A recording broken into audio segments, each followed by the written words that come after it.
start of it in old New York.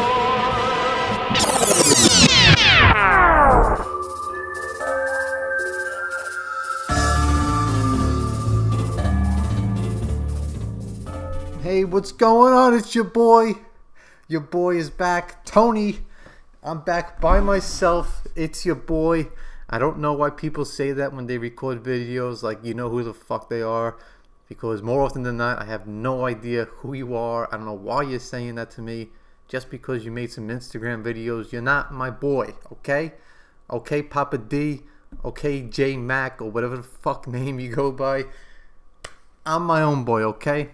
But today, let me be your boy, like all those fraudulent assholes that make those stupid videos. How's everybody doing? I'm coming at you for this 24th session. It's the first session I'm able to record by myself, really. It's like a Tony Talks throwback, all the way throwback to more than a month ago was the last time I had a session that was completely on my own here. So hopefully you guys didn't miss me too much. I wanted to talk directly to the people. We've had a fantastic month of talking to all different types of guests, like I promised, like your boy promised you guys.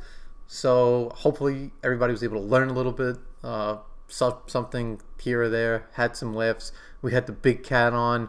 He was hysterical. It was probably one of the funniest episodes that we had, if not definitely the funniest.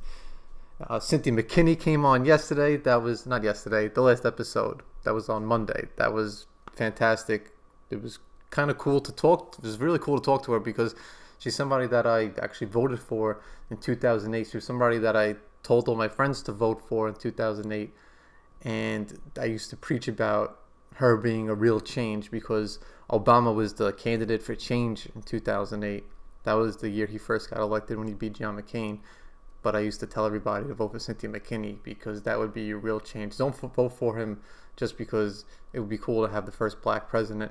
But if you would vote for him for that reason, how about you vote for the first black woman for president, which was Cynthia McKinney, and really legit as fuck. She is so, you could tell she's just totally educated on everything that she's talking about, and she had so much firsthand experience. I wanted to talk to her too because in 2008, right before the election, she got arrested by the Israeli government because she was doing some type of international peace project over in Palestine too. And she spent some days in an Israeli prison, which was really probably a surreal experience. But I didn't even get a chance to talk to her because we were just talking about all this Corona shit and what's going on and how the chips and the health records are all going to be put into people's bloodstreams and all that crap. So, you really, you think an hour is a long time, and an hour isn't that long of a time. I wanted to be strict to the request that she had. She told me she had 60 minutes, so we hit it exactly on 60 minutes. So, I didn't want to go too deep into everything else because this Corona shit is really, people are worried about what they're going to try to do as far as putting, whether it's a real ID into your driver's license, an app on your phone that has all your medical records and everything, and also just all types of crazy shit that people are worried about. We're losing our humanity. People worried about losing their humanity. So, she was like the perfect person to talk to about all that stuff. So that was one of the highlights. Everybody's been a highlight. Whether it's having my brother on for National Sibling Day, which was really cool. That was not something I expected him to agree to do, but I figured let me just pry and push him until he agreed to come on. So that was pretty dope. And it's a fucking pandemic here, and we're all stuck in our houses. So why not record a podcast with people that you love and you care about? And so doing that with my brother, doing that with the big cat, doing that with my boy Joe, who was the first guest that I had on, and I learned a lot. Going through the Skype and the Zooms, and I'm staying on the Zoom now. No more of those Skype calls. My boy Ronnie came on Skype, and we lost the whole video because the fucking audio was off. I had some audio issues with my friend Marcello too, but yeah, that Skype shit is pretty much done. I'm gonna stick with the Zoom. We got the the platinum plan on Zoom. I don't know if it's the fucking platinum plan, but whatever. It works. It does the job, and haven't had any audio issues since then. So if you're looking to start a podcast and you're looking to have guests on, people say that Skype has been the industry standard for podcasting. I don't understand why or how that has been the case, because firsthand, Zoom is 10 times better, and I think it's I think just because it's newer, people have been used to Skype for so long. But whatever. Yeah. So yeah, just want to do a recap of what's happened. Some controversial guests on the show, and anti-vaxxers.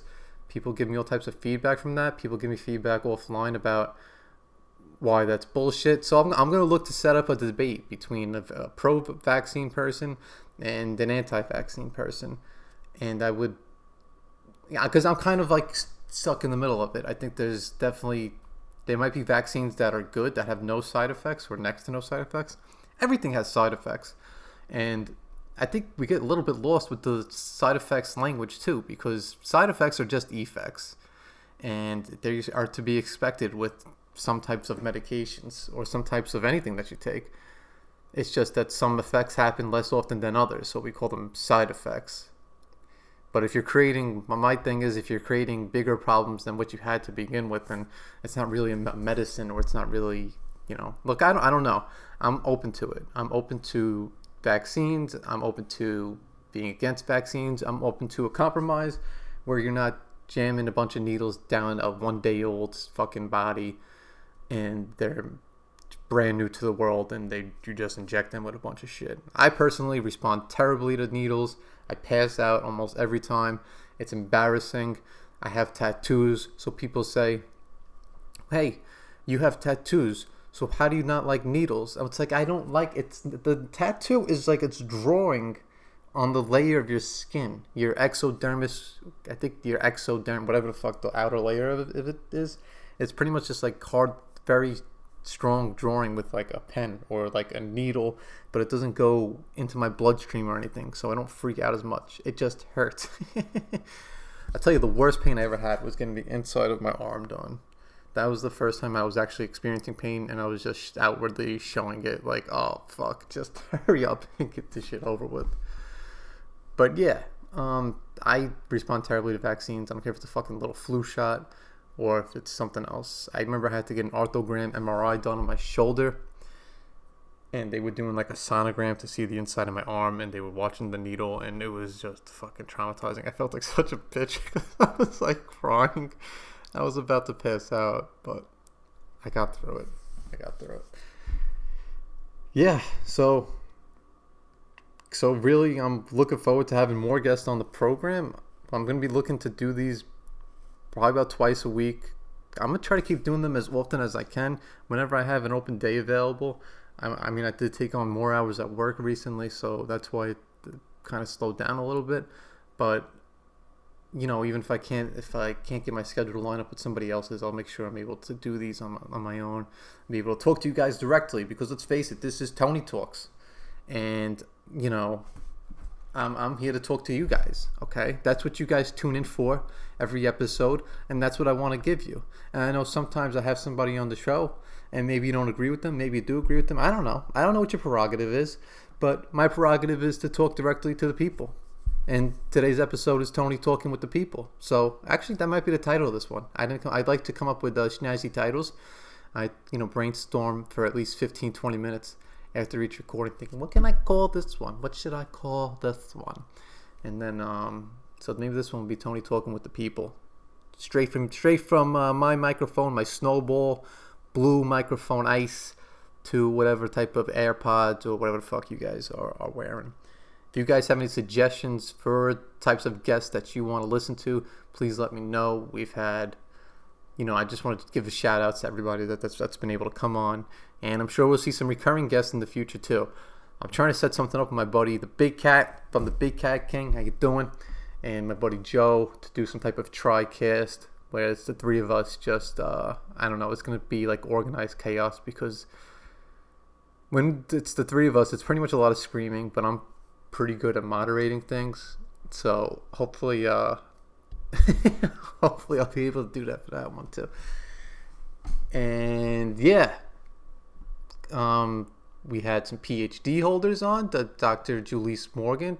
I I'm definitely mispronouncing her name. I just know her as Julisse, but that was got a lot of great feedback on that one. That was actually the longest episode so far, and it was very well received. And we had her husband on, he talked about small businesses next week, and that was really cool. So shout out to Corey as well. And everybody. I didn't write down. I don't have a list of things, but cool to talk to fighters. Cool to talk to jiu-jitsu practitioners. 10th Planet North Dallas opening back up May 18th. Can't wait to get on the grind there as well. So yeah, how's everybody? What's the latest? The Last Dance? I didn't have a chance. I wanted to record an episode to right after The Last Dance. I think I'm gonna try to do that every Sunday nights now. But yeah, what a fucking program that is. Do you just see these different Jordan? It's easy to say somebody's built different, but you could just see that he's built different. You can hear when he speaks, it's coming off very genuine. I don't know about LeBron, but when he seems to have almost like he's carrying some type of, there's a direction that he wants things to go in when he's talking, and when you see him talking to people that he loves and he cares about, he seems more genuine than when he's talking to the media. Whereas Jordan is just, he was very honest, and now they're talking about they're going to be reviewing or documenting the years he spent in baseball. So I'm curious to see how those episodes are, because you really don't remember. I was born in '89, so I was very young, but Jordan was still like, he transcended everything. Everybody knew who Jordan was. So when he came on, when he went to baseball, it wasn't like the media was bothering him, and that's why he went to baseball. But it seems like that's what this documentary is revealing, because he was doing everything and he was just like, shut the fuck up. So it's really interesting to see or to theorize about how he would do in the modern age, where there's just too much fucking media. There's too much pandemonium with fucking everything that goes on. And he was really a different type of he was like famous like a president. Jordan was everything. There was a clip that LeBron James did when he played a pizzeria guy at a Blaze Pizza, and he kind of went undercover, but he didn't wear a disguise or anything. He just went undercover, and then people were like, oh, you're LeBron James. Michael Jordan, you wouldn't be able to do that with, because people would be lined around the corner. People would be going home, picking up their families, talking to everybody that they know that Michael Jordan is somewhere, and they would do anything to get a glimpse of him, to see him in the flesh. It was like he really was like a prophet or something. It was just the presence that he had. And I was trying to look him up on Instagram when I first got it like years ago, and it never made sense to me until now about why he doesn't have an Instagram account, or I don't even think he has a Twitter or anything. It's just because he doesn't need to be in touch with people anymore. Well, this is what I think. I don't think he needs to be in touch with people any more than what he already has experienced. He doesn't need that closeness, because his whole adult life since he took over for the Bulls has been just a constant swarm of people wanting to be a part of him, to experience him. And a lot of people are talking now, there's this debate that's going to come up with LeBron and Jordan and, Kobe, the impact that Jordan had on him. And it's kind of like somebody who invents something. Like Thomas Edison invented the light bulb, and since then people have created different types of light bulbs. This is like a fucking, I don't know what kind of example this is. I'm making this shit up as I'm going, but Jordan was the creator.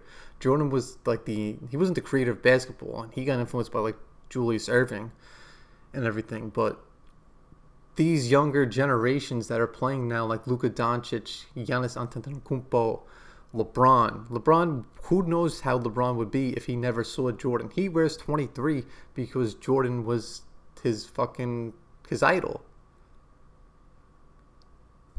So I guess what I'm trying to say is, who knows and because I saw this discussion about how Jordan would do in today's day and age.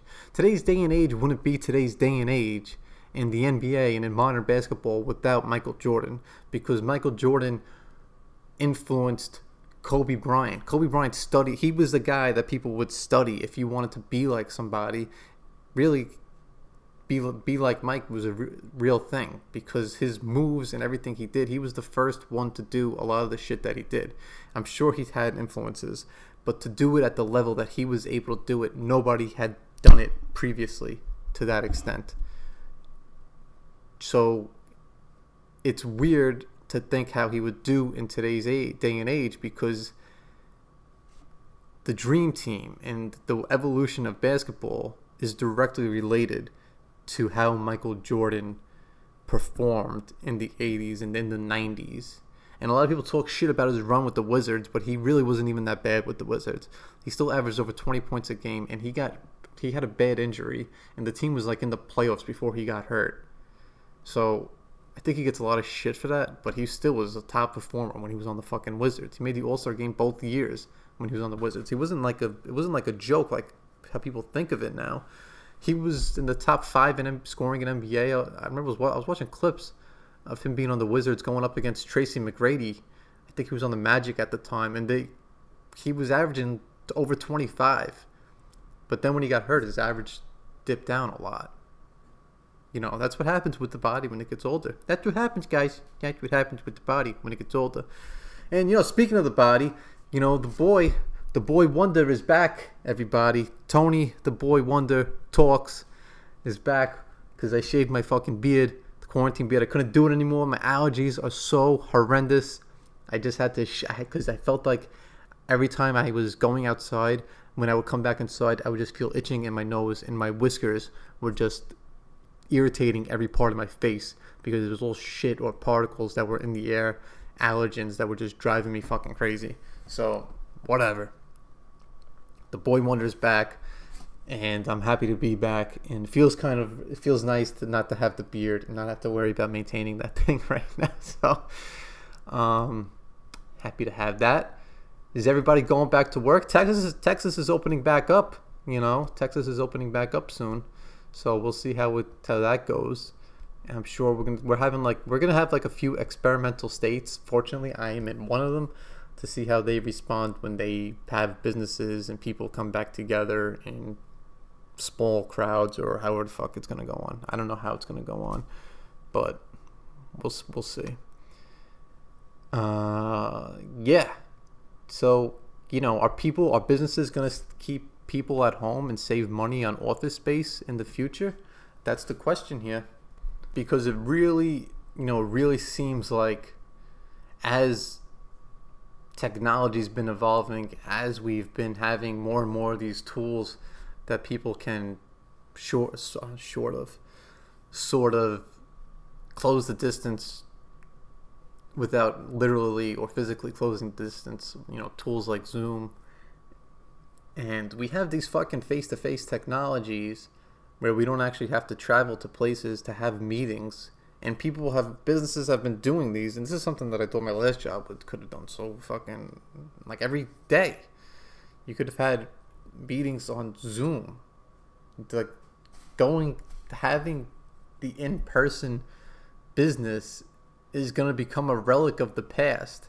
And there are going to be a few businesses that come out of this thing practicing the Zoom meetings, the distance learning, the distance meetings, because they've been forced to do that, and they're going to see how more efficient things can be, how people's work isn't going to fucking suffer. Businesses just want to have people there just to have a way of accountability. And sure, some businesses in some fields, like, you know, we all know healthcare fields, you can't do that. In a lot of logistics positions, you can't do that. But a lot of white collar positions, yes, you can, because we're doing business the same way we did decades ago with the technologies we have in fucking 2020.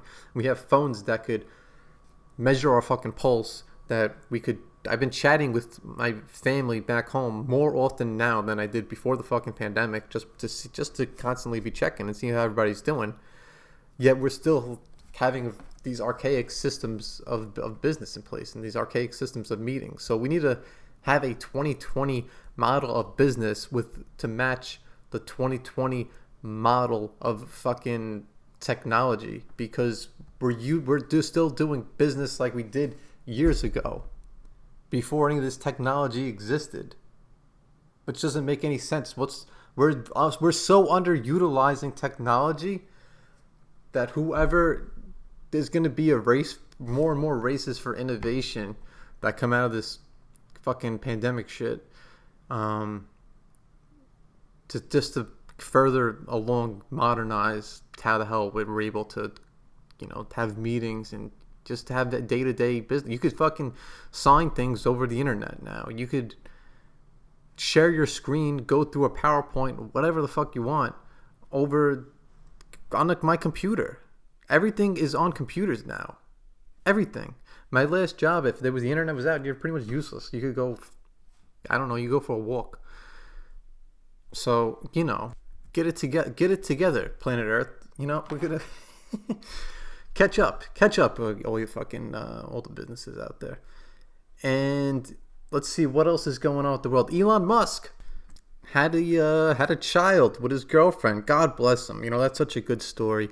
I love hearing about celebrities and all these smart people when they have kids, and I get excited and I get ready. So what I like to do is I open up my Google News feed. I type in the celebrity had a baby, whoever, Elon Musk had a baby, and then I type in name, and then I go and I heat up some popcorn, and I get a cup of coffee. I get a nice cup of coffee. Yeah, that's how you pronounce coffee, okay? All you Midwesterners, all you West Coasters, all you fucking Texans here that I'm living next to, it's pronounced coffee.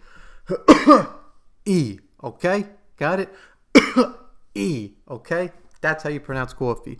So anyway, Elon Musk, he named his kid, Jesus Christ, I can't even begin. I got it written down in front of me.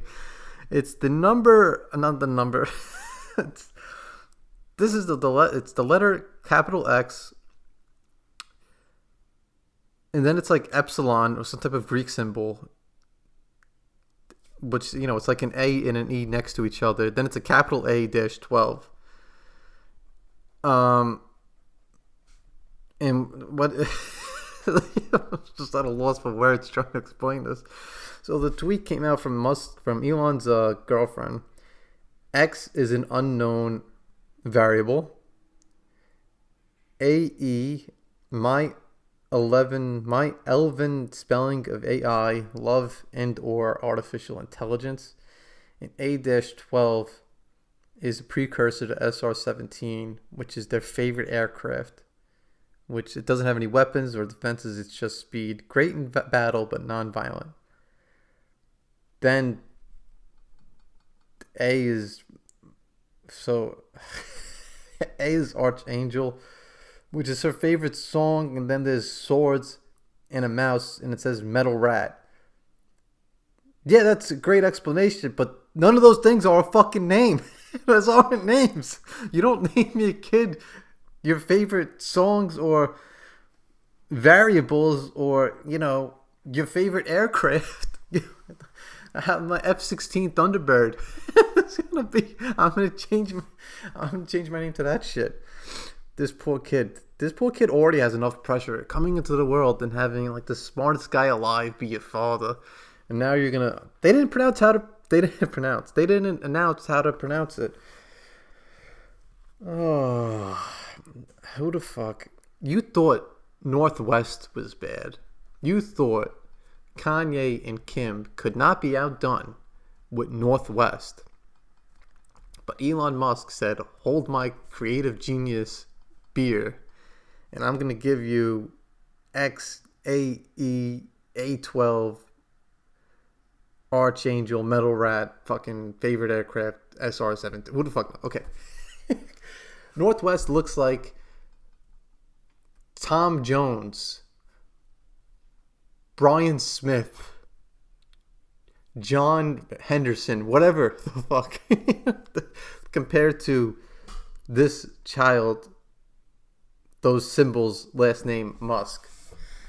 Holy shit. Good for him. That's how that's how it should be. You should treat kids like they're little experiments, because that's what if anything, this pandemic has shown us, it's that we're all fucking experiments floating through space, and, hopefully we don't fall off the flat earth. I'm just kidding. I don't think there's a flat earth. I do think there are parts of the earth that appear flat, but the whole thing's like a sphere or something, or maybe it's like an egg shape, they think now. I don't know. Anyway.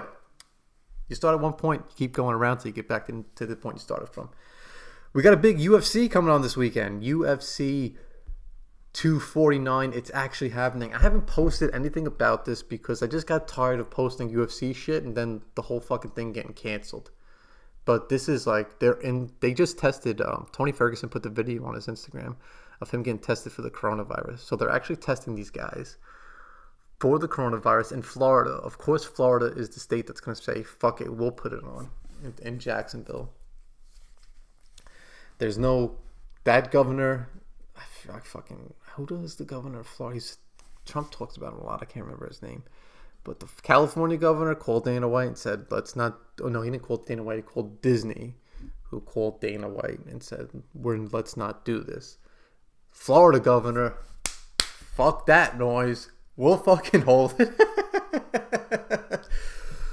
Tony Ferguson, Justin Gaethje, main event. Looks like I don't even want to say it's going to happen, but the card that they are supposedly going to be showing us this upcoming Saturday night it's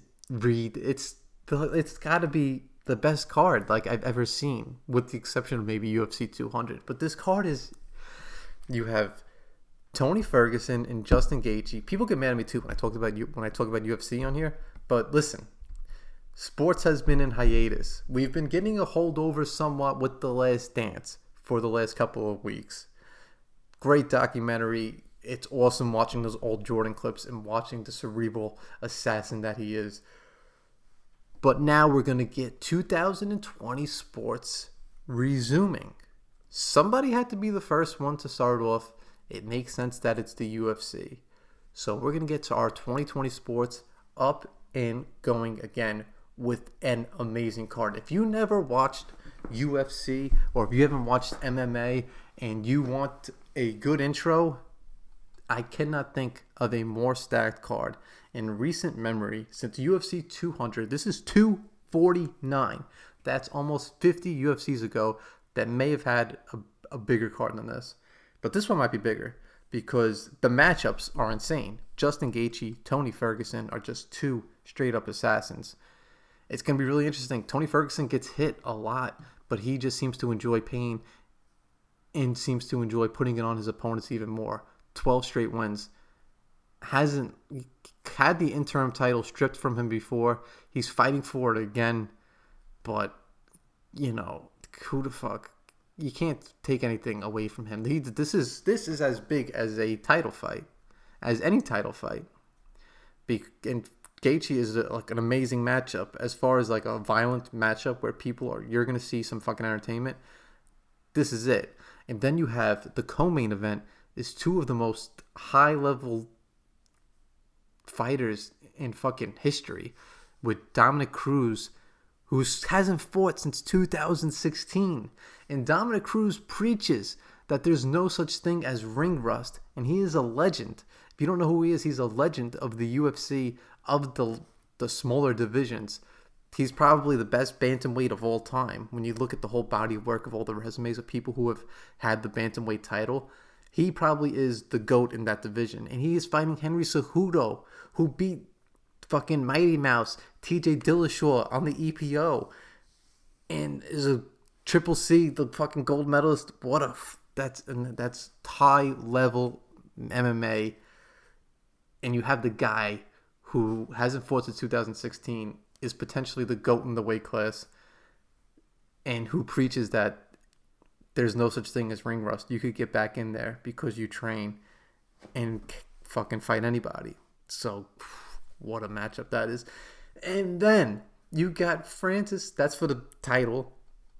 Those are the two title fights. But then you got Francis Ngannou versus Jairzinho Rozenstruik, whatever you pronounce his name.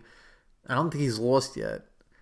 these are two heavyweight powerhouse killers. I would never want to get hit by any one of these guys for any amount of money ever, because my brain would probably never be the same again. What a matchup that is. Oh my god, just exciting fucking fights. Then Cowboy Cerrone, he's not even on the pay-per-view. He's on you. If you don't want to spend the money on the pay-per-view, put on ESPN before the fucking pay-per-view starts, because there are pay-per-view worthy. I was looking at the card top down. I should have it in front of me right now. Hang on. Okay, sorry, I went away for a second, but I got the card in front of me now. Cowboy and Pettis, who Cowboy lost to years ago in a first round, I think TKO. He's coming off his loss, his really letdown of a loss against Conor McGregor. That's a good matchup. It's a fun matchup, and they're fighting at 170. So both these guys are like lightweights that have fought at 170 in the past. So bona fide, that's going to be entertaining. Greg Hardy's fighting, who, you know, controversial, but he's an athlete. He went the distance with Volkov in his last fight, and you know, it'd be interesting to see how he does against De Castro, who he had he's like a knockout artist himself too, and this is definitely a good test for Hardy to see where he's really at, if he's ready to fight like a lot of ranked guys now or whatever. We'll see what happens. Jeremy Stevens, Calvin Kattar, fucking great fight. Both sluggers. Jeremy Stevens is like a knockout artist. That's a great fight. I see Werdum on here. I didn't even know that. Fabricio Werdum returning after he hasn't fought in, like, he had a suspension because of some USADA issues for like 2 years. He's coming back. Carla Esparza, Michelle Watterson, great fight. Uriah Hall and Ronaldo Jacare Souza, I don't know how to pronounce the name. Brazilian fucking middleweight legend. Great fight. There's hardly anybody. Like, usually if I see a card top to bottom, there's a few fights where I don't know who anybody is. I know who pretty much everybody on this card is, and they're all entertaining as fuck. So if you want to watch MMA, or if you just want to watch sports, you need something, you want to give it a shot, put it on. Even if you don't want to buy the pay-per-view, put it on ESPN and just check it out, because this is dynamite. This is dynamite, okay? This is fucking dynamite. All right, listen, I'm gonna cut it off here. Remember, Tony Talks 8 on both Instagram and on Twitter, and Tony Talks 8 podcast at gmail.com. If you want to send anything in, you know, if you want to send in a couple of little surprises for your boy Tony, it's okay. Your boy. See, your boy. Who the fuck says that? Why? I don't know. I don't know why I said that. I don't know why these people say it. It needs to be stopped. Okay? So, I'll talk to you next time. Gonna get some more guests lined up, and that's gonna do it. All right. Hope you enjoyed it. Hopefully I didn't rant or be too incoherent throughout here. So, all right. Here comes the outro, also known as the intro. Make a brand new start of it in old New York.